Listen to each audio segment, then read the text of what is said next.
Everyone, আশা করছি সকলে খুব ভালো আছো। আজকের আমার ব্রাইড একজন ডিজাইনার। প্রিয়াঙ্কাকে আমি জানতে চেয়েছিলাম যে প্রিয়াঙ্কা কেমন লুক চায়।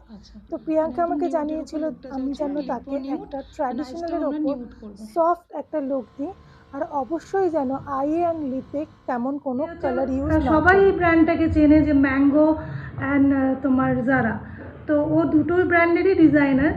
তো তাকে আমি তার পছন্দ মতো মেকআপ দিতে পারছি কিনা আমি জানি না। প্রিয়াঙ্কা, আমি তোমাকে দিতে পারছি মেকআপ? খুব সুন্দর হয়েছে, আমি তো খুব খুশি।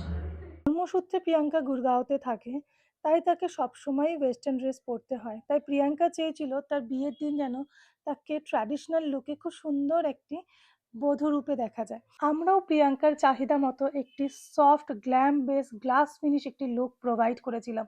বিশ্বাস করো, সামনে থেকে এতটাই সফট ডিউই লুক ছিল, আর ভীষণই মিষ্টি লাগছিল আজকের আমার এই ব্রাইডকে দেখতে। আমি জানি না আমার ভিডিওতে বা ফটো ক্লিপে কতটা এসছে, কিন্তু সামনে খুবই সুন্দর ছিল লুকটা। তোমরাও কিন্তু আজকের এই ব্রাইডকে কেমন লাগছে দেখেছো? দেখতে অবশ্যই কিন্তু কমেন্ট বক্সে কমেন্ট করে জানিও। Thank you so much. লাগছে। চলো প্রিয়াঙ্কা, খুব ভালো থেকো।